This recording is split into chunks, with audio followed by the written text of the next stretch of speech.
Oke. Nah, saya mau nanya dulu nih ke Pak Yudi ya.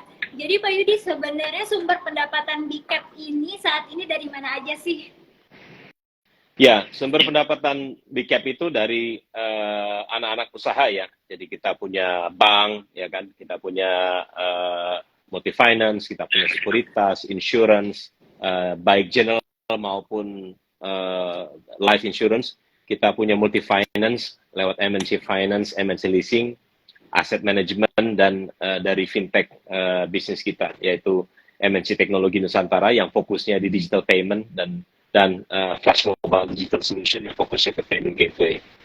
Nah, ini adalah sumber-sumber dari pendapatan atau income dari MH Capital. Mungkin saya lanjutkan bahwa dari income yang ada, hampir separuh memang berasal dari bank. Jadi exactly 45,1% income-nya datang dari bank. Dan bank berkontribusi dan tumbuh income-nya 163% dibandingkan dengan tahun lalu. Jadi kami sih sangat optimis dan sangat confidence banget kalau memang bisnis modelnya yang bertumpu kepada perkuatan bank sebagai center dari ekosistem ini, kemudian kita juga melakukan adaptasi bisnis model di multi finance kita ya sebagai second biggest contributor, dan multi finance kita juga tumbuh 86%. Jadi multi finance kita itu sudah tumbuh ke posisi sebelum COVID, which is sebetulnya achievement yang cukup luar biasa, ya, ditambah dengan profitability dan yang semakin meningkat dan non-performing loan yang semakin terjaga dan semakin rendah. Gitu. Ini satu aura yang sangat positif. Kita juga melihat kontribusi dan pertumbuhan MNC Sekuritas, ya, baik dengan timnya Pak Hari dan kawan-kawan. Ini investment banking kita sudah mulai bergerak sangat hot kalau saya lihat, ya kan. Meskipun kalau kita lihat di trading sekarang ada kelesuan di market untuk retail, tetapi investment bank kita cukup bisa untuk melakukan catch up. Jadi secara overall MNC Sekuritas kita secara income dan profitability masih sangat solid sekali. Yang ketiga adalah kontribusi baru, di mana MNC Insurance kita, General Insurance kita sudah tembus ke premi baru di atas 1 triliun di 2022. Nah, ini keempat ujung tombak lah kalau kita lihat sebagai the biggest contributors dari revenue kita, dengan bank sebagai center of the ecosystem, dan kita pastinya akan perkuat dan juga percepat pertumbuhan dari digitalisasi bisnisnya juga. Oke, baik, luar biasa sekali loh Pak Yudi. Ternyata banking itu pendapatannya 50% dari keseluruhan ya. Dan dari Betul. tahun lalu juga meningkat signifikan secara profit ya. Ya. Wah, luar biasa sekali. Nah, berarti strategi bisnisnya sangat luar biasa nih Pak Yudi. Ya, Nah, saya mungkin sharing sedikit terkait ya, dengan bagaimana? bank. Mumpung kita ngomongin bank ini menarik sekali karena bisnis modelnya kita apa ya, kita otak-atik, kita refine, ya kan, dengan berbagai macam model. Yang satu transaction base, yang kedua adalah kemitraan. Dan di sisi kemitraan kita juga berhasil untuk menjalin kerjasama seperti dengan Taspen, ya. Jadi bank kita menjadi bank pembayar para pensiunan ASN yang jumlahnya saat ini ada 3 juta, dan dengan aktifnya 4 juta lagi, sebetulnya potensinya 7 juta para pensiunan itu yang sebagian dari para pensiun ini payroll-nya akan dibayar lewat MNC Bank atau lewat Motion Bank, ya, dengan digital banking kita. Nah, kenapa Taspen, organisasi seperti Taspen tertarik untuk kerjasama dengan Motion Bank dan MNC Bank? Karena satu, kita bank digital. Jadi kalau kita lihat banyak para pensiunan yang harus nunggu tanggal 1 setiap bulannya ngantri di depan kantor Taspen di mana-mana, ya kan, dari pagi, kadang-kadang dari subuh, hanya untuk mendapatkan gajinya saja. Nah, dengan menggunakan Motion Bank sebagai payroll banknya, ya, para pensiunan itu tidak lagi harus nunggu di situ, karena mereka bisa mengambil gajinya di gerai Indomaret. Jadi kita juga bisa melakukan cash in dan cash out di hampir 22.000 gerai Indomaret seluruh Indonesia. Ya. Dan semua proses dilakukan secara digital. Nah, bayangkan betapa besar manfaatnya bagi para pensiunan tersebut gitu. Ini salah satu contoh. Kemudian kita juga mengembangkan ekosistem di digital payment kita dengan Jam Sostek, jadi BPJS Ketenagakerjaan, di mana Motion Pay kita punya e-wallet dan e-money di dalam grup itu dipakai sebagai payment platform juga untuk mengempower pembayaran klaim dan pembayaran jaminan hari tua untuk semua para pekerja yang dananya disimpan di BPJS Ketenagakerjaan. Dan akhir-akhir ini kita juga dipakai untuk para tenaga kerja migran. Jadi nanti para tenaga kerja migran yang mau klaim Jam Sosteknya itu bisa dibayarkan lewat wallet yang dimiliki oleh Motion Pay dan anak perusahaan MNC Capital. Jadi salah satu terobosan-terobosan baru ya, di samping sebelumnya banyak banget ya yang kita lakukan, digital onboarding, kemudian kita lakukan virtual card, kita bisa apply credit card secara online dalam ekosistem ini, RDN dan lain sebagainya. Oke, baik, luar biasa sekali loh. Motion Banking sekarang udah bisa membayar untuk pembayaran BPJS gitu ya Pak Yudi ya. Udah benar-benar lengkap banget nih, satu aplikasi tapi mencukupi semuanya. By the way, saya juga pakai Motion Banking nih Pak Yudi. Ada fitur baru Mbak, namanya split bill. Jadi kalau ada kawan-kawan yang makan bareng-bareng gitu ya, satu nalangin duluan, ya kita bisa nagih secara digital. Wah, itu tuh sangat dibutuhkan untuk anak muda saat ini nih Pak Yudi. Soalnya biasanya kalau misalnya kita makan bareng-bareng, ternyata servis dan teksnya nggak kebagian gitu ya. Ada yang nombokin atau lupa bayar. Iya, benar. Kadang pura-pura nggak tahu nih lupa bayar, hitungnya ribet gitu ya. Nah, oke, baik, luar biasa sekali ya. Dan ternyata banking dari MNC ini pun juga sudah menunjang untuk dana-dana pensiun ya Sobat Investor ya, luar biasa. Nah, saya ingin nanya nih Pak Yudi selanjutnya. Jadi strategi bisnis seperti apa nih yang akan dilakukan oleh MNC Capital dalam pengembangan bisnis selanjutnya nih Pak Yudi? Selain yang udah di-planningkan tadi nih Pak Yudi. Ya, kita terus meningkatkan transaction base dalam khususnya untuk digital business. Karena kita tidak percaya terkait dengan bisnis model yang bakar-bakar uang. Ya kan ada beberapa platform digital yang menumbuhkan bisnis digitalnya dengan bakar uang. Kita tidak percaya dengan bisnis model. Kita melakukan promosi, kita menggunakan ekosistem media kita sebagai satu alat untuk melakukan barter yang sifatnya win to win dengan partner ya. Tapi kita tidak difokusnya tidak dibakar-bakar uang. Tetapi kita akan perkuat kemitraan. Jadi kemitraan ini adalah menemukan partner-partner ideal yang membutuhkan ekosistem kita. Ya, contohnya Taspen, kemudian PT Pos, ya, Pos juga menjadi partner kita, Jam Sostek juga partner kita. Mereka secara terus-menerus membutuhkan branding, membutuhkan pemberitaan, membutuhkan coverage media, dan kita memiliki media ekosistem yang sangat solid, yang sangat kuat, dan in return kita juga bisa masuk ke ekosistem mereka gitu. Ya, ini sangat potensial sekali dan ini ada misi nasional juga loh. Jadi bukan hanya masalah cuan, tapi ada sisi kemandirian digital yang kita banggakan. Jam Sostek itu mereka punya target yang cukup agresif dari 30 juta yang menggunakan akses digital, nanti akan bisa 70 juta kan. Nah, kita ingin mensupport, membantu mereka mengakselerasi digitalisasi di belakangnya dalam bentuk digital payment ecosystem.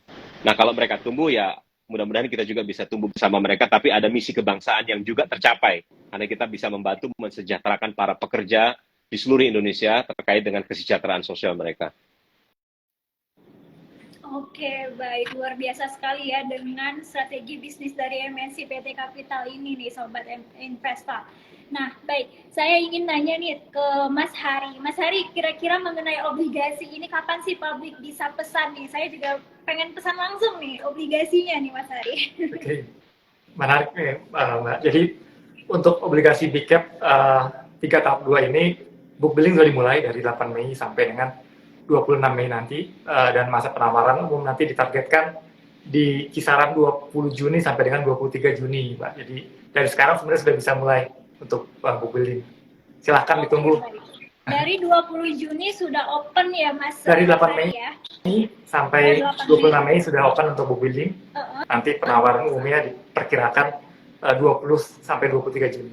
Oke, baik. Dari 8 Mei nih Sobat Investor. Jadi siap-siap yang mau beli obligasinya ya Sobat Investor. Nah, kalau misalnya minimum pembeliannya ini bagaimana nih Mas Hari?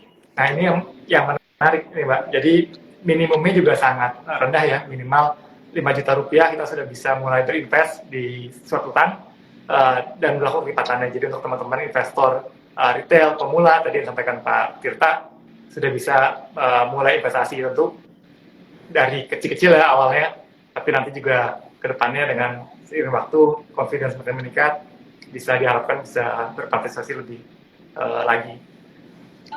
Oke, baik. Jadi ternyata minimum pembeliannya cuma 5 juta ya Mas Arya. Saya Benar, kira tuh harus puluhan juta gitu beli obligasi, enggak ya? Ya. Kalau kita bicara zaman dulu mungkin ya, apalagi obligasi negara ada minimum cap-nya, tapi kalau sekarang memang diarahkan tadi yang masih tersampaikan ini tahunnya obligasi nih. Kalau bisa retail semua juga ikut partisipasi, Mbak. Jadi memang kita mainnya lebih terbuka untuk semua pihak. Oke, baik. Nah, saya ingin nanya langsung ke Mas Tirta. Jadi Mas, sebenarnya berapa persen sih alokasi dana nih yang kita punya sebaiknya untuk membeli obligasi? Oke. Jadi gini Mbak, kalau misalnya kita invest itu kan kita memang cari cuan. Tapi sebenarnya di balik cuan itu kan ada risikonya. Makanya kita mengenal istilah yang mungkin agak keren itu bahasanya itu risk adjusted return gitu ya. Jadi kalau misalnya teman-teman pengen dapat risk adjusted return, artinya dapat return tapi risikonya bisa manageable, itu bisa dilakukan dengan diversifikasi gitu. Nah, diversifikasi itu gimana maksudnya? Jadi misalnya ada pilihan investasi banyak nih, mulai dari saham, obligasi gitu ya. Udah pecah aja berapa persen saham dan obligasi karena tahun ini year of bond gitu. Jadi agak banyakin dikit lah obligasinya gitu kan. Let's say 60% obligasi, 40% saham. Nah, obligasi juga jenisnya banyak. Ada yang SBN atau surat berharga negara, ada juga yang obligasi korporasi gitu. Nah, dipecah lagi juga tuh, ada yang masukin SBN, let's say 75% atau 60%, sisanya obligasi korporasi gitu. Nah, itu sih, itu jadi salah satu faktor yang memang bisa jadi acuan gitu. Kira-kira berapa sih persentase kalau kita mau beli obligasi, beli saham gitu. Dari hitungan saya sih 60% bond, 40% equity itu returnnya bisa optimal gitu. Apalagi kalau bondnya itu sebagian dialokasikan ke corporate bond gitu. Karena balik lagi Mbak ya gitu, ketika kita melihat tadi yang sudah disampaikan Pak Yudi dan juga Pak Hari ya gitu, kalau saya sih nilainya simpel aja gitu, kalau orang mau masuk corporate bond terutama dari sisi retail ya, lihatnya 3 aja udah, bisnis, structure, sama value gitu. Bisnis kita udah ngelihat bahwa salah satu dari yang kita bahas adalah BCAP ya kan, itu holding company, financial institution yang memang hulu ke hilirnya ada gitu. Mulai yang dari transactional basis daily seperti e-money ada gitu kan, ada yang lending dan funding bank ada yang bahkan yang sampai bisnis yang istilahnya insurance gitu kan, jangkanya panjang banget gitu, itu ada, semuanya ada, sampai sekuritas mau investasi juga ada. Jadi kita ngomongin bisnisnya udah ada, oke, good gitu kan, fundamentalsnya. Kemudian kita ngomongin juga yang kedua tadi structure gitu kan, bahwa Pak Hari sudah menyampaikan ini obligasi itu tenornya pendek gitu, 370 hari gitu. Terus kita lihat juga value-nya juga menarik, kuponnya itu 10%, lebih dari 10% gitu, dan bisa dibeli dengan 5 juta gitu. Kapan lagi ngasih pinjaman buat korporasi yang fundamentalnya bagus, duitnya juga kecil modalnya, dan untungnya gede gitu. Ini kan sebenarnya opportunity yang tidak datang 2 kali gitu. Dan satu lagi catatan Mbak, ini karena kuponnya menarik nih 10% lebih, ratingnya juga naik, tadi Pak Yudi sudah sampaikan, triple B jadi triple B+, berarti artinya ada perbaikan fundamental yang signifikan. Itu nanti kalau suku bunga dipangkas, obligasi BCAP ini bisa jadi buruan nanti gitu. Jadi perburuan banyak investor, daripada nanti kalang kabut ngebitnya udah di secondary market, mending ngesapnya di primary aja, langsung beli sekarang gitu, hold aja sampai akhir gitu. Jadi itu salah satu yang bisa menjadi opsi lah gitu bagi teman-teman retail investor ketika mau beli obligasi, terutama obligasi korporasi. Itu Mbak dari saya. Oke, baik. Yang penting diperhatikan manajemen resikonya ya, Mas Tirta ya. Betul. Dan sesuai dengan kembali lagi ke profil resikonya masing-masing, Iya. pilih instrumen yang memiliki tingkat resikonya yang sangat rendah ya, Mas ya. Iya. Dan satu Betul. lagi penting banget untuk melihat perusahaan dari secara bisnis, structure, dan value-nya ya, Mas Betul. Tirta ya. Baik, sebenarnya menarik sekali pembahasan kita hari ini mengenai obligasi. Saya juga banyak belajar, tapi waktu kita sangat terbatas nih, Pak Yudi, Mas Tirta, dan Mas Hari. Nah, pertanyaan saya terakhir ke Pak Yudi, sebenarnya apa sih Pak harapan Bapak terhadap adanya penerbitan obligasi ini? Ya, baik. Ya, harapan kami adalah bahwa dengan penerbitan obligasi ini sebagai salah satu upaya corporate action kami mewujudkan visi daripada MNC Capital menjadi the most integrated digital financial services di Indonesia. Dan bahkan kita juga sudah melihat potensi penjajakan secara global ya. Contohnya untuk pembiayaan TKI TKW, pekerja migran Indonesia. Itu memiliki potensi pembiayaan yang luar biasa sekali. Dan PMI saat ini menjadi high demand juga di market global gitu, seperti di Malaysia, di Hong Kong, di Jepang juga mereka membutuhkan sekian ratus ribu tenaga perawat contohnya di sana, dan mereka tidak bisa berangkat karena nggak ada pembiayaan. Nah, ini menjadi satu opportunity juga buat MNC Capital dan unit-unit usaha di dalamnya, khususnya yang bergerak di bidang pembiayaan untuk bisa menumbuhkan asetnya di sana. Terus yang kedua adalah akselerasi visi digital kita, bahwa dengan integrasi ini bank menjadi poros di tengah, kita bisa memberikan layanan jasa keuangan yang terintegrasi secara digital. Dan dengan begitu customer akan diberikan banyak sekali kemudahan, satu platform saja mereka bisa buka rekening bank, mereka bisa beli asuransi, mereka bisa buka apply credit card, bisa buka digital lending lainnya, pembayaran dan lain sebagainya dalam satu ekosistem. Dan manfaatnya adalah kita juga ingin berpartner kepada para mitra, mengembangkan ekosistem digital ini bersama, karena di Indonesia ini untuk bisa tumbuh secara digital kita nggak bisa main sendiri ya, kita harus banyak berkolaborasi. Makanya kita mulai berkolaborasi dengan POS, dengan Taspen, Jam Sostek, Kemenkop UKM, dengan berbagai macam pihak ekosistem agar kita bisa tumbuh bersama menjadikan digitalisasi di Indonesia ini menjadi digital yang sangat maju untuk menyongsong Indonesia emas ke depannya. Saya pikir demikian yang menjadi visi dan visi kami di MNC Capital. Terima kasih.